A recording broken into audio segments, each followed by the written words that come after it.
Hi guys, welcome back to the channel. Happy healing with Luke. Hope you've all enjoyed the bank holiday. Nice little extra day off for some if you're working, and if you're not, then I hope you've done something nice. Today I want to talk about bereavement. Now, I'm 48 now, so happy birthday to me this week. I'm just at the age where we're going to be losing people around us, be it friends, distant friends, relatives, parents, loved ones. You know how it is. We're just at that age now. It's that cycle of life, you know. But a couple of years ago, I lost my dad, and to be honest, even now, 2 years later, I kind of struggle with it, because a part of me feels guilty, and I guess that guilt is normal, I guess. You know, I didn't have a lot of help, and that's not an actual issue of mine at all. Unfortunately, my brother, he's got mental health himself, so he's in care, you know, and to put the pressure on him wasn't the right thing to do. But it made me realise how we just go robotic with it. You know, if you haven't experienced it before and it's left to you to get on with it, you know, your mind just switches into gear. It's quite amazing how we adapt to things like that in life, you know. Yeah, I mean, I found myself, I don't even know if I grieved. And even today, that's where the guilt lies. I don't know if I've grieved. I was in a newish relationship. It was early doors. Amazing. The help was out of this world. Had a couple of my besties helping. You know, so there was help. But it was just such a whirlwind, from waiting 8 hours for him to be handed over to the coroners. This isn't a glum, grim video. It is to do with the effects of bereavement and your mental health. So I'm just giving my 2 pennies on it. Yeah. So work was good. Everyone was good, you know. Close ones, friends. The important people were really, really, really good and supportive. But it's just the mindset. I just didn't get any time to think of anything else for. So April Fool's Day, yeah, what a day to choose to go upstairs. Bless him. Only he could do that. April Fool's Day. God, you'll never forget that day, will you? So anyway, bless him. There was no time to do anything, to think of anything. It was just strictly, I need to get the funeral sorted, and his belongings, his flat. You know, there was an awful lot to do. His paperwork, the running around. It just dawned on me a little while after the funeral. So he died on the 1st, and the funeral was on the 27th, I think it was. But nearly 4 weeks. It's just the work that gets involved when you're doing it on your own. You know, if I had a few siblings who could help, you know, we'll all have a job to do. You do that, you do this, I do that. You know, you can organise things better. You can get a bit of structure to it. The next time it happens in my life, it'll be so much more structured. But it did dawn on me after the funeral that we're not equipped for that. We're not designed for that. You know it's coming, it's expected. You know, it's just a matter of time. It's a bit of a waiting game. But ultimately, you know it's coming. And even when it does come, you're in such a state of shock. You don't know how to, you don't know how to think. You just do. You do what you need to do. Quick, rapid, organised, to the point, done. Funeral was amazing, good turnout and everything else. But as I said, it's not about the funeral itself, it's about the bereavement and the grieving. Now, 2 years later, my life has been pretty topsy-turvy. I think that's fair to say, if anyone out there who's watching who knows me, especially the last 2 years. It has been extremely up and down. My mental health has been up and down, extremely up and down. And obviously a lot happened at the beginning of the year. But it just made me think, all what happened since my dad's passed. Taking things personal, being oversensitive, blowing people out.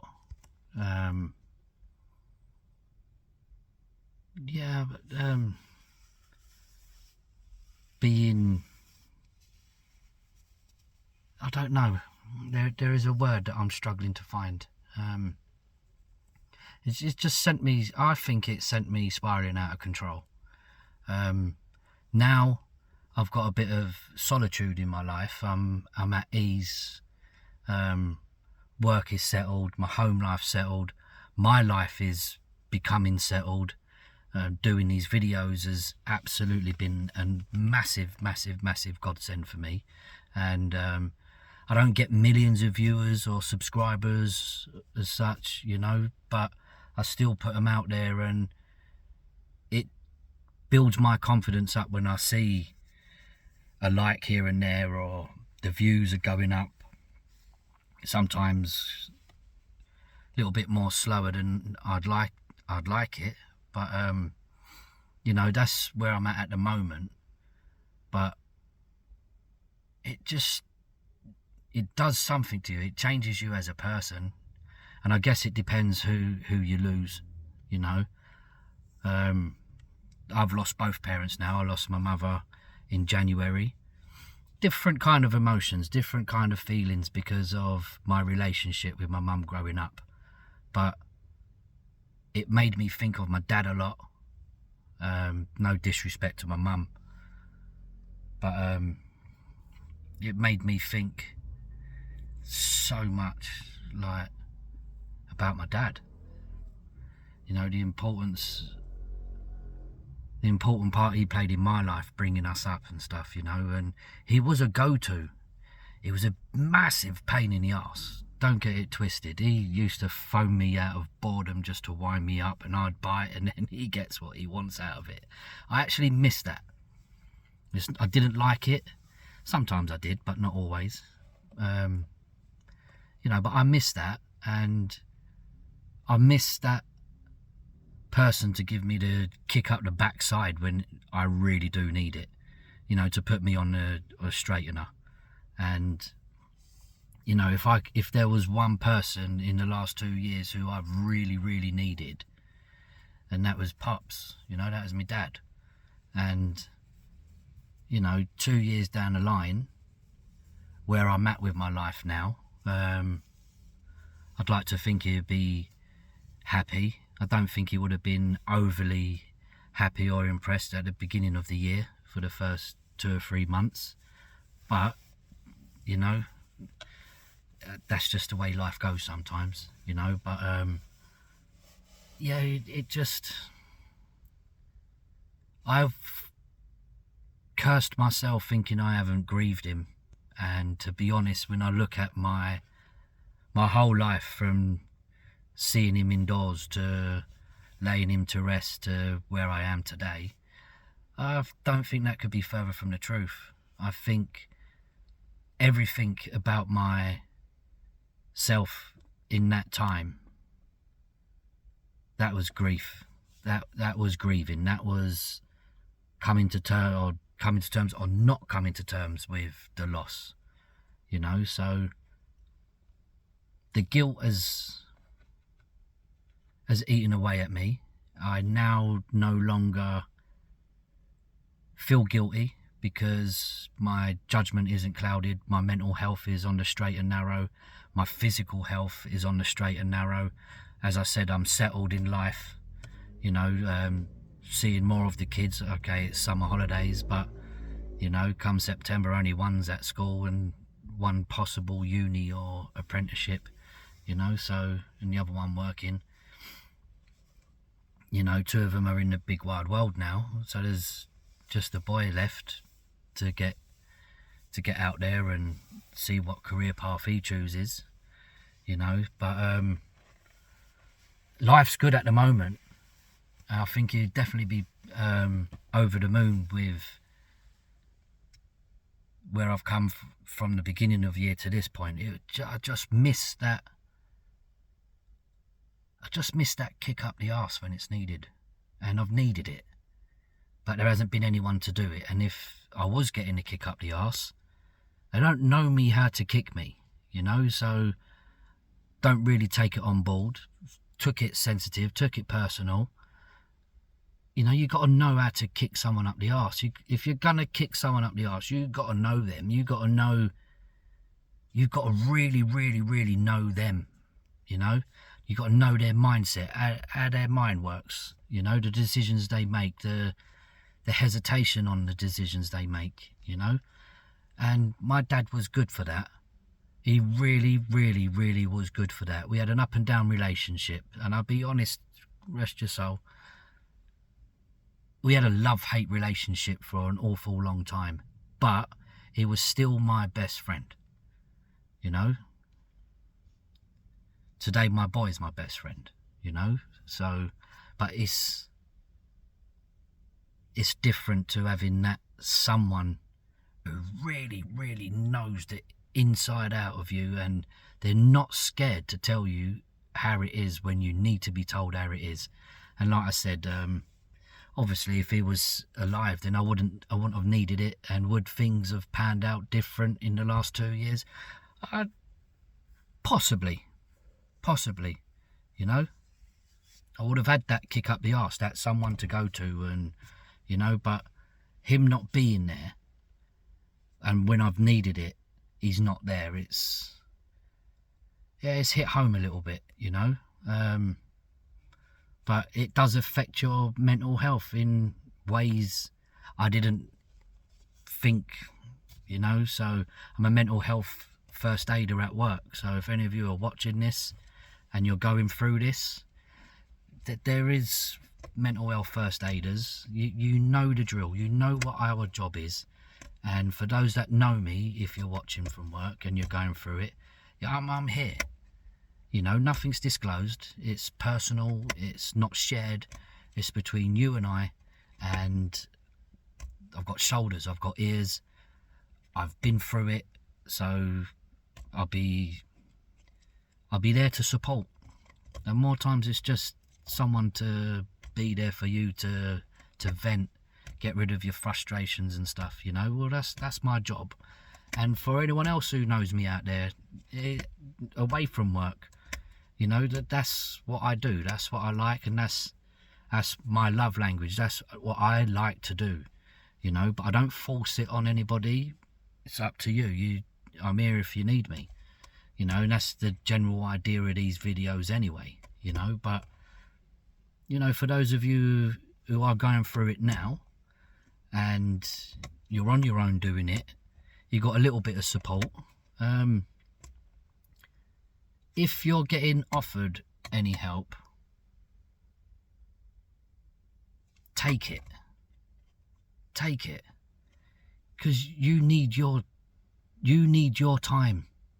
You have to have your time to allow yourself to grieve. There's no book on grieving. There's no right way or wrong way. It affects every single individual differently, you know, and we're different anyway, all of us. But grieving is It's different. It's different. It hits you quick or it hits you late, and sometimes somewhere in the middle, you know. I think it hit me straight away because of the way I behaved for the next probably 2 years. I don't know how long. There's no rule on how long your grief takes. It's part of the course. It takes as long as it takes, you know. So if you have got any support out there and you're not using it, please use it, because you need your time away. If you're organising everything, it is so stressful, but you don't think about it. And you know what I mean. If you've done it or you're going through it, you know exactly what I mean. You don't think, you don't feel like it's stressful. The quiet moments when the day comes to an end, that's when it dawns on you, oh, there's still loads to do. The music, it's just everything, isn't it? You know, I remember doing the music. I had to pick 3 songs. The minister chose 3 on the back of the artist my dad likes, but you know, I didn't like all the songs, so we kept the artist but just changed the songs, you know. On reflection, in the middle of the funeral, we had Queen. Those were the days, you know. So quiet, soft. You like Queen. It was a different Queen song. It wasn't upbeat and in your face, and it fitted quite well. Ava Maria coming in with him because of his cousin. She sung it years and years and years ago. If any of you are watching, I know she's not that old, but it was a long time ago. It was years ago. And she used to sing it beautifully as well. So that was kind of a personal family tribute. And at the end, a bit of Hey Jude. You like the Beatles, you like Millwall, and Hey Jude. It was just fitting. We all walked out to that, you know. So, but that took a real long time. And is it the eulogy? Oh, that took almost a week to try and get the words down and everything. And on top of that is suits, how many cars you need. There's a lot of running around, but I didn't have no time to have a blowout. And if I had that little bit of extra support for someone who knew my dad personally enough to get involved on that side, then I would have had that blowout and I would have used that support. I had personal support, you know, a couple of friends and the new relationship at the time helping me out, which was an absolute godsend. It was needed, you know. It was relief at the end of the running around during the day, you know. So that's weeks on end, and then you got to phone the banks, you got to phone everyone else, and you know, there's a company that deals with all the utilities, you know. And then you've got the Department of Works and Pensions. You've got to get in touch with them. There's so many people, and if they've got Argos cards and store cards, you got to phone them up, you got to tell them, then they want proof, and then you got to wait for death certificates, you know. I think if I had help with all that, I don't know, it may have been a little bit different in my head, but it's just makes you so robotic and focused on what needs to be done. And then when that's done, the funeral's come and gone, the dust settles a little bit. Again, you feel guilty because the dust is settling, and you still got to move on with your life, or move with life, not so much move on, you know, because that takes its time as well. The guilt sits in, and have I grieved? Start questioning yourself, you know. So I don't know, 2 years down the line, yeah, in a much better place. And I just thought I'd share that today because it's been on my mind for a couple of days, you know. I haven't had my pal to go to get the kick up there. As an individual, I know when I need a kick up the arse, and most of you do too, you know. But if you've got someone to do that, then great. Usually it's the partner, you know, but a partner likes to kick when you don't necessarily want it or deserve it. And if they get used to it, oh, that toe, then it hurt constant. But no, jokes aside, I mean, we all do need it sometimes. But for those of you that are going through it right now, sorry for your loss. And for those of you who have been through it, just remember what you went through and how it was for you. So if you know them personally enough to offer the help, offer it. You get told no anyway, but you know what? Persevere with it. Still be there. Show your face, because in the end, I got a slight feeling that, you know, you'll be called upon, and you know what you're doing. You know, so guys, on that note, love you all. A little bit longer than I anticipated, but thank you for listening. Please comment and share and like, as it is, you know. But yeah, support the channel, and I'll keep throwing the content out there. Love you all. If you're going to work tomorrow, have a good day, good start of the week. All right guys, on that note, love you all. Happy healing with Luke.